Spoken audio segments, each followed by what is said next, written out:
मैं Rajendra Verma, Sardar Singh convent inter college Mahmudabad Sitapur.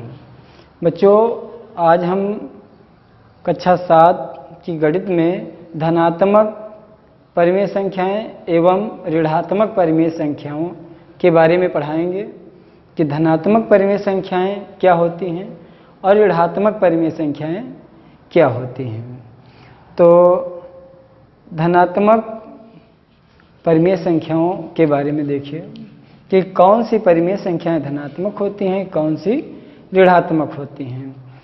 तो जब हम देखो लिख देते हैं धनात्मक परिमेय संख्याएं कौन सी होती हैं। धनात्मक परिमेय संख्याएं कौन सी होती हैं। जब हम एक धनात्मक पूर्णांक को धनात्मक आप समझते होंगे जिसके आगे कोई चिन्ह न हो। जब हम धनात्मक पूर्णांक को एक धनात्मक पूर्णांक से भाग कर देते हैं, यानी जब हम एक धनात्मक पूर्णांक को एक धनात्मक पूर्णांक से भाग कर देते हैं तो वह धनात्मक परिमेय संख्या ज्ञात हो जाती है। और इसी में जब हम एक ऋणात्मक पूर्णांक को एक ऋणात्मक पूर्णांक से भाग कर देते हैं, जब हम एक ऋणात्मक पूर्णांक को एक ऋणात्मक पूर्णांक से भाग करते हैं तो भी हमारी परिमेय संख्या धनात्मक प्राप्त होती है। जैसे इसमें देखिए माइनस और माइनस हमने काट दिया तो बराबर हमारा क्या आ गया, 5/2 आ गया।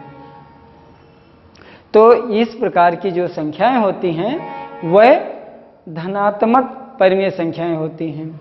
फिर इसके बाद ऋणात्मक परिमेय संख्याएं, ऋणात्मक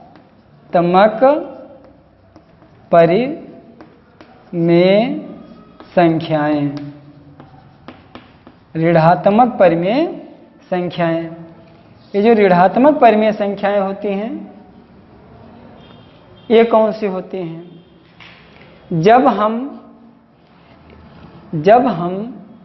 एक धनात्मक पूर्णांक को एक ऋणात्मक पूर्णांक से भाग करते हैं या एक ऋणात्मक पूर्णांक को एक धनात्मक पूर्णांक से भाग कर देते हैं तो उनका जो भागफल प्राप्त होता है वह एक ऋणात्मक परिमेय संख्या प्राप्त होता है। जैसे देखिए -5 को हमने भाग कर दिया 2 से, ये जो हमारा पूर्णांक है वह धनात्मक है और जो -5 है यह पूर्णांक ऋणात्मक है। तो ये बराबर हो गया -5 गुणे, अब भाग का चिन्ह है तो हमने गुणे का चिन्ह लगा लिया, विपरीत चिन्ह लगा लिया। भाग करना आप लोगों ने सीखा होगा। देखिए अब जो इसके आगे की हमारी परिमेय संख्या होगी वो व्युत्क्रम हो जाएगी, उल्टा हो जाएगी, अंश का हर और हर का अंश हो जाएगा। तो यहाँ पर हर आपका कोई नहीं है लेकिन है क्या है, 1 है। तो उस 1 को हम ऊपर लिख लेते हैं, बटे में 2 कर लेते हैं, बराबर गुणा करते हैं। फिर अब इसके नीचे भी 1 लिख लेते हैं। अगर कटने वाला हो तो काट लीजिए, कटने वाला ना हो तो अंश का गुणा कर लीजिए और हर का गुणा कर लीजिए। तो यहाँ पर -1 और 5 का गुणा, -5 और 1 का गुणा करेंगे तो -5 कम 5 बटे में 2, तो -5/2 अब ऋणात्मक परिमेय संख्या में प्राप्त हो गई, ऋणात्मक परिमेय संख्या प्राप्त हो गई। तो अब इसी क्रम में आपको हम एक्सरसाइज 1.2 एक्सरसाइज 1.2 का सवाल नंबर पहला पढ़ाएंगे कि निम्नलिखित में से धनात्मक परिमेय संख्याओं को छांटिए। निम्नलिखित में से धनात्मक परिमेय संख्याओं को छांटिए। जैसे देखिए 8/4 है, तो अब यहाँ पर अंश हमारा धनात्मक है, यानी अंश जो है पूर्णांक वो हमारा धनात्मक है और हर क्या है वो भी धनात्मक है। तो अंश और हर दोनों धनात्मक हैं, इसलिए 8/4 जो है वो कैसी परिमेय संख्या है? धनात्मक परिमेय संख्या है। कैसी परिमेय संख्या है? धनात्मक परिमेय संख्या है। फिर अगला तो ये है, लिख लीजिए धनात्मक परिमेय संख्या। फिर अगला है -2/7। -2/7। अब देखिए यहाँ पर -2/7 है, इसमें अंश ऋणात्मक है। अंश क्या है? ऋणात्मक है। और बेटा हर क्या है? धनात्मक है। तो जब अभी हमने पढ़ाया था कि ऋणात्मक परिमेय संख्याएं कौन सी होती हैं। यदि ऋणात्मक पूर्णांक को हम धनात्मक पूर्णांक से भाग कर दें तो उसका जो भागफल प्राप्त होगा वह ऋणात्मक परिमेय संख्या होगा। देखिए -2 पूर्णांक को 7 से भाग किया गया, तो अब -2 ऋणात्मक है और 7 जो है वो धनात्मक है, क्योंकि प्लस का चिन्ह आगे लिखा नहीं होता है, इसलिए -2/7 धनात्मक परिमेय संख्या नहीं है ये। तो यहाँ पर लिखेंगे धनात्मक परिमेय संख्या यहाँ पर है, इसमें नहीं है, नहीं है। -2/7 धनात्मक परिमेय संख्या नहीं है। -2/7 धनात्मक परिमेय संख्या नहीं है, यानी यह कैसी परिमेय संख्या है? ऋणात्मक परिमेय संख्या है, धनात्मक परिमेय संख्या नहीं है। तो इसी प्रकार से दूसरा सवाल इसका है कि ऋणात्मक परिमेय संख्याओं को छांटिए। देखिए निम्नलिखित को धनात्मक हरों वाली परिमेय संख्याओं के रूप में व्यक्त कीजिए। तो दूसरा सवाल आपका है निम्नलिखित को धनात्मक हरों वाली परिमेय संख्याओं के रूप में व्यक्त कीजिए। निम्नलिखित को धनात्मक हरों वाली परिमेय संख्याओं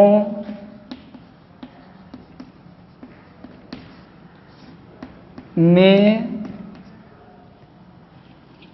व्यक्त कीजिए। व्यक्त कीजिए। तो इसमें -4/3 4/-3 है। अब देखिए इसका अंश धनात्मक है और हर ऋणात्मक है। तो प्रश्न हमारा कहता है कि धनात्मक हरों वाली परिमेय संख्याओं में व्यक्त कीजिए। तो पिछले वीडियो में हमने बताया था कि जो हमारी परिमेय संख्या का हर होता है वो धनात्मक कैसे बनाते हैं। तो देखिए -3 को हम धनात्मक कैसे बनाएंगे। तो 4/-3 को धनात्मक लिखने के लिए बराबर का निशान लगाइए और 4/-3 लिखिए। और अंश और हर दोनों को -1 गुणे -1 यानी -1 से गुणा कर दीजिए। अंश और हर दोनों को -1 से गुणा कर दीजिए तो बराबर। अब +4 के पहले प्लस का चिन्ह है क्योंकि धनात्मक पूर्णांक है, तो minus plus minus minus plus minus minus, 4 एकम 4, माइनस माइनस का गुणा प्लस, तो प्लस लिखते नहीं हैं, 3 एकम 3। देखिए यह धनात्मक हरों वाली परिमेय संख्याओं के रूप में व्यक्त हो गई। अब इसी प्रकार से अगला सवाल -2/9 माइनस का है, तो अंश भी ऋणात्मक और हर भी ऋणात्मक है यहाँ पर, तो अंश और हर दोनों को बराबर -2 गुणे -9। अब अंश को भी -1 से और गुणे -1 से हर को भी, यानी अंश और हर दोनों को -1 और -1 से गुणा करना है, तो ये बराबर हो जाएगा माइनस माइनस का गुणा प्लस, 2 एकम 2, फिर हर में भी माइनस माइनस का गुणा प्लस, 9 एकम 9। अब आप देख लीजिए एक जैसे चिन्हों का गुणा प्लस होता है, माइनस गुणे माइनस बराबर प्लस, फिर प्लस गुणे प्लस बराबर प्लस, माइनस गुणे प्लस बराबर माइनस, प्लस गुणे माइनस बराबर माइनस। एक जैसे चिन्हों का गुणा प्लस होगा और विपरीत चिन्हों का जो गुणा होगा वो माइनस होगा। तो इस प्रकार से हम धनात्मक हरों में व्यक्त कर सकते हैं, यानी किसी भी परिमेय संख्या का हर हमें धनात्मक बनाना है तो सबसे पहले हमें -1 और -1 से गुणा करना पड़ेगा, यानी अंश और हर दोनों को -1 और -1 से गुणा करना पड़ेगा और हमारा हर जो होगा वो धनात्मक बन जाएगा। यदि हर ऋणात्मक है तब, अगर पहले से ही धनात्मक है तो कुछ नहीं करना है, ऋणात्मक होगा, प्रश्न में दिया होगा ऋणात्मक हर, उसी को धनात्मक बनाना होगा। तो इसी क्रम में हम आपको अगला सवाल पढ़ाएंगे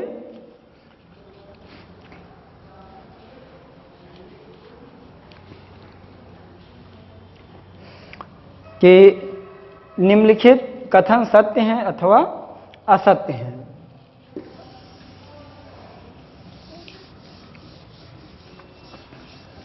इसी क्रम में देखिए, -5/-7 बराबर 5/7। अब इसे देखना है कि सत्य है या असत्य है। अब देखिए -5 भी ऋणात्मक पूर्णांक, -7 भी ऋणात्मक पूर्णांक है, यानी माइनस और माइनस कट जाएगा तो प्लस हो जाएगा, 5/7 बराबर 5/7। ये है देखिए माइनस और माइनस काट दिया तो 5/7 बराबर 5/7, इसलिए कथन हमारा क्या है, सत्य है। इसलिए कथन जो हमारा है वो सत्य है। आगे सत्य लिख लीजिए। फिर दूसरा सवाल है -3/5 बराबर 3/-5, -3/5 बराबर 3/-5।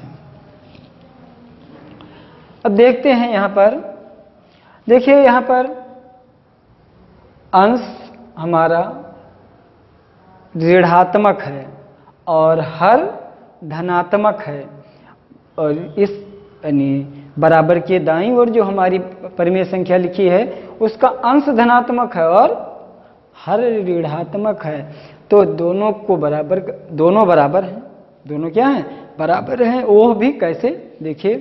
देखिए हर हम धनात्मक बना लें, तो हर धनात्मक बनाने के लिए 3/-5 को -1 गुणे -1 गुणा कर दिया, तो प्लस माइनस 3 एकम 3 माइनस माइनस प्लस 5 एकम 5, तो -3/5 हो गया।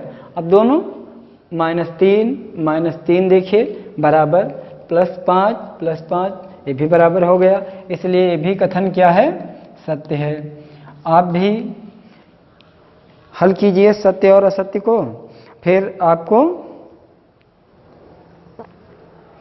अब देखिए चौथा सवाल पढ़ाते हैं। इसी क्रम में आपको सवाल नंबर 4 पढ़ाएंगे। सवाल नंबर 4 होगा बेटा, परिमेय संख्याओं को उनके लघुत्तम रूप में लिखिए। लघुत्तम का मतलब होता है सरल रूप में लिखिए या मानक रूप में लिखिए। तो लघुत्तम रूप, तो यहाँ पर लिखेंगे लघुत्तम रूप में लिखिए। अब देखिए यहाँ पर लिखा है लघुत्तम रूप में लिखिए, तो पहला इसका सवाल होगा 7/14। 7/14 ये बराबर होगा 7/14 लिखेंगे। 7 एकम 7 7 दूनी 14 बराबर 1/2। देखिए सरलतम रूप हो गया इसका। फिर इसी प्रकार से शेष सवाल होंगे और आप लोग जो है कर सकते हैं। इसको विभाजिता के नियम को ध्यान में रखते हुए काटते रहिए। अंश और हर दोनों में इकाई का अंक जब तक 0, 2, 4, 6, 8 आता रहे वो संख्या 2 से विभाज्य होती रहेगी। फिर संख्याओं के अंकों का योग देख लीजिए, अगर 3 से विभाज्य होता जा रहा है तो वो 3 से विभाज्य हो जाएगी। इकाई का अंक 0 या 5 हो तो संख्या 5 से विभाज्य हो जाएगी। तो इसी क्रम में आपको अगला सवाल पढ़ाते हैं। रिक्त स्थानों की पूर्ति कीजिए। रिक्त स्थानों की पूर्ति कीजिए। रिक्त स्थानों की पूर्ति कीजिए। तो इसका सवाल नंबर पहला है 2/3 बराबर कॉलम बना हुआ है।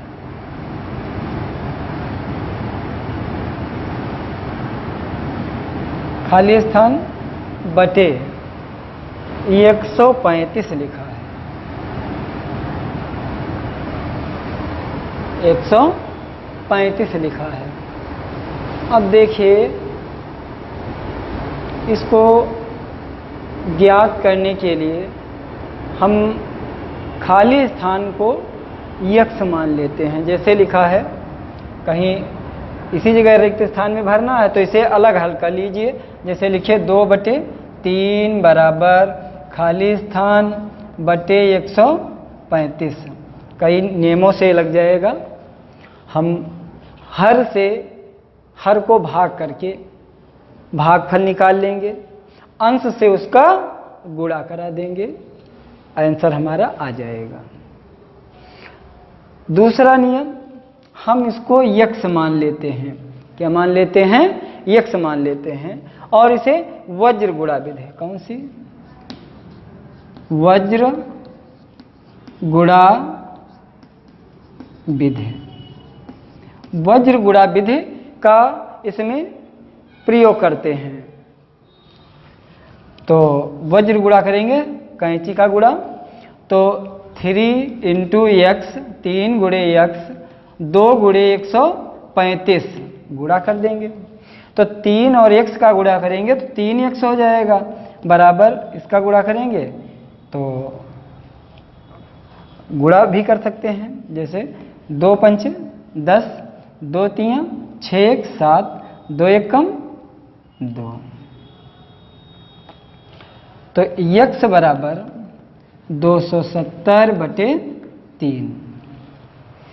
3 एकम 3, 3 नवा 27, 3 0 0। तो यक्स बराबर 90 आ गया, यक्स बराबर 90 आ गया। दूसरी विधि हमारी है, हम हर से हर को भाग कर दें, हर से हर को भाग कर दें। जैसे 135 को हम 3 से भाग कर दें। 3 चौक 12, 1 13, फिर 3 पचे 15। तो हमारा भागफल आया, भागफल 45 आया। भागफल 45 आया, तो भागफल जब हमारा 45 आया तो अंश से 45 का गुणा कर दें। 45 गुणे 2 तो बराबर हो गया 45 दूना 90। तो अब इस स्थान पर क्या आएगा, 90 आएगा। इस प्रकार से भी हम भाग करके भी हल कर सकते हैं, भाग करके भी हल किया जा सकता है। फिर इसी क्रम में अगला सवाल आप लोगों को पढ़ाएंगे।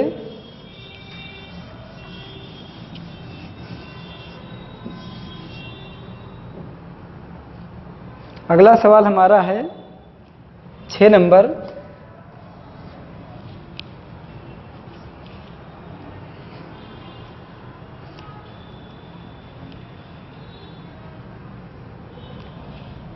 छः बटे 26 को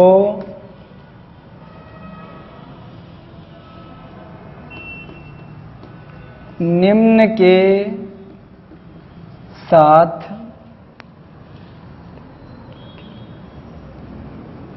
परिमेय संख्याओं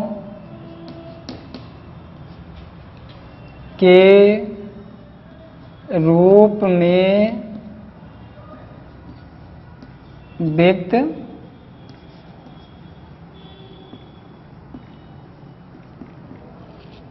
कीजिए। नंबर पहला, जिसका अंश बराबर 6/26 को निम्न के साथ परिमेय संख्याओं के रूप में व्यक्त कीजिए, जिसका अंश, यहाँ पर जिसका नहीं लिखा है, होना चाहिए था जिसका अंश बराबर, जिसका अंश बराबर -90, जिसका अंश बराबर -90। अब अंश इसमें लिखा हुआ है -90, कहा है अंश माइनस नहीं, अंश बराबर -96, 90 नहीं है, अंश बराबर -96। तो देखिए, इस प्रकार के जब सवाल होते हैं तो हम अगर अंश बराबर दिया है तो अंश से भाग करेंगे, अंश दिया है तो अंश से भाग करेंगे। अगर यहाँ पर हर दिया होता तो हर से भाग करते। यहाँ पर अंश दिया है जिसका अंश बराबर -96, तो अंश बराबर -96 है, तो अंश से भाग करेंगे। तो सबसे पहले हम -96 को भाग करते हैं अंश से। इससे भाग करेंगे, अंश से भाग करते हैं। इस प्रकार के सवालों को हल करने के लिए अगर अंश दिया है तो अंश से भाग करेंगे। 96 को जब हम 6 से भाग करेंगे तो देखिए आएगा 96 और 6 से भाग कर दीजिए। 6 एक कम 6, 3 9, 6 6 36, 16 आया। ये माइनस का चिन्ह है तो माइनस का चिन्ह लगा लीजिए, -16। अब देखिए यहाँ पर भाग फल -16 आया। जब 6 से -96 को भाग करोगे तो भाग फल -16 आएगा। तो जब हमारी परिमेय संख्या जो दी गई है 6/26 दी गई है, इसका अंश बराबर -96 हो तो हर कितना होगा, ये इसके कहने का मतलब है। यदि अंश इसका -96 है तो हर कितना होगा, कुल मिलाकर के हर ज्ञात करना है। तो देखिए यहाँ पर 6/26 लिखा हुआ है। अब -16 हमारा क्या आया, भागफल आया है। -16 जो है वो भागफल आया है। तो अंश और हर दोनों को -16 से गुणा कर दीजिए। जब हमारा भागफल 16 आया, जितना भागफल आया अंश और हर दोनों को -16 से गुणा कर दीजिए। 16 छक्का -96 बटे, देखिए प्लस माइनस 16 छक्का 96, फिर 16 दूना 32, 96 में हासिल 9 आए, 9 32 में जोड़ दीजिए, 32 9 41। अगर ऐसे गुणा ना कर पाए तो गुणा देखिए 26 गुणे 16 गुणा कर लीजिए। 6 छाक 36, 6 दूनी 12, 6 छाक 36, 6 दूनी 12 3 15। अब गुणे का चिन्ह लगा लीजिए। 1 छक्का 6, 1 दूनी 2, 6, 6 5 11, 2 और 1 3, हासिल जोड़ लीजिए 1 4, 416 आया। अब ये माइनस का चिन्ह था, माइनस का चिन्ह लगा लीजिए। अब देखिए 6/26 को निम्न के साथ परिमेय संख्याओं के रूप में व्यक्त कीजिए, जिसका अंश हमारा -96 है। तो -96 देखो अंश निकला, ये हमारा अंश -96 निकला। तो वो परिमेय संख्या हमने ज्ञात कर ली, जिसका अंश -96 है। फिर इसी प्रकार के शेष सवाल हैं। यदि आपको किसी प्रकार की कोई समस्या आती है, आपकी समझ में नहीं आता है, तो आप हमारे नंबर पर फ़ोन करके या व्हाट्सएप के द्वारा इसकी जानकारी ले सकते हैं एनी टाइम। इसी क्रम में आपको सबसे लास्ट का सवाल पढ़ाते हैं, 7 नंबर सवाल।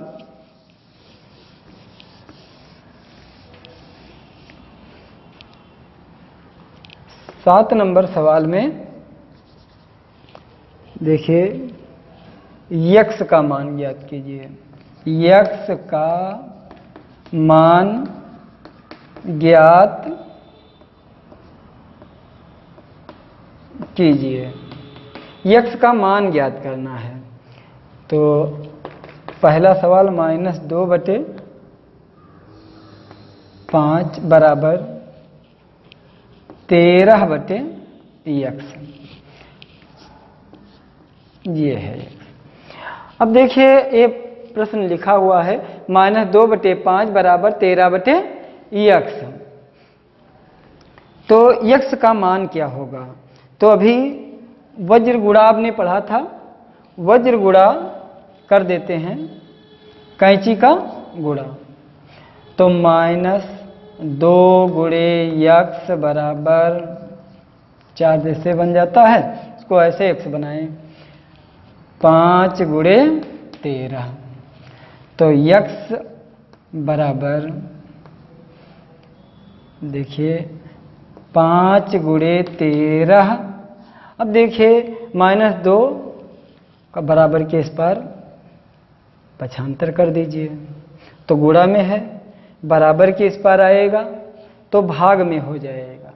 गुणा में है, बराबर के उस पार जब पक्षांतर करोगे तो भाग में हो जाएगा। चिन्ह व्युत्क्रम हो जाता है, उल्टा हो जाता है, यानी विपरीत चिन्ह हो जाता है। तो देखिए -2 गुणे में है, तो बराबर के उस पार जब हम ले जाएंगे तो ये -2 भाग में हो जाएंगे। तो x बराबर 13×25 65 बटे -2, 65 बटे -2। अब हमारा जो x का मान आया वो 65 बटे 2 आ गया। x का मान जो आया हमारा 65 बटे 2 आया। तो इसी क्रम में अगला सवाल दूसरा नंबर है 5/8 बराबर x बटे -35। इसका भी कैंची का गुणा कर देंगे। तो x गुणे 8 बराबर 5 गुणे -35 गुणा। अब देखिए 2 चिन्ह आ गए, इसलिए हमने ब्रैकेट का चिन्ह लगा दिया, क्योंकि 2 चिन्ह एक स्थान पर नहीं लिखे जा सकते हैं, इसलिए ब्रैकेट का हमने प्रयोग कर लिया। अब x बराबर 5 गुणे -35 और बटे में 8। तो x बराबर 8×5 40, 1 मिनट, 5 25, 5 15, 15×2 17, फिर माइनस बटे 8। तो x का मान इसमें क्या आया 75 बटे -75 बटे 8। तो इसको हम उत्तर की जांच भी कर सकते हैं। और इसी क्रम में आपको अगला और सवाल पढ़ाते हैं। जैसे देखिए 3rd नंबर -48 बटे x बराबर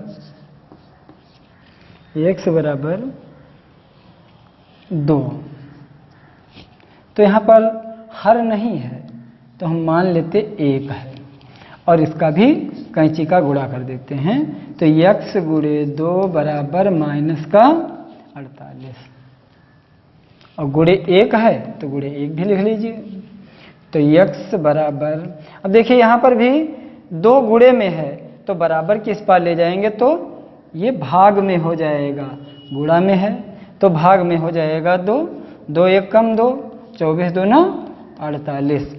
x बराबर -24, यही हमारा आंसर है। तो प्यारे बच्चों, आप लोगों को आज हमने एक्सरसाइज 1.2 में धनात्मक एवं ऋणात्मक परिमेय संख्याओं के बारे में पढ़ाया। और इसी अब नेक्स्ट वीडियो में आपको अगले एक्सरसाइज जो परिमेय संख्याओं को संख्या रेखा पर प्रदर्शित करने के बारे में पढ़ाएंगे कि इन परिमेय संख्याओं को संख्या रेखा पर किस प्रकार से हम प्रदर्शित करते हैं। आज यहीं पर विराम लेते हैं। Thank you.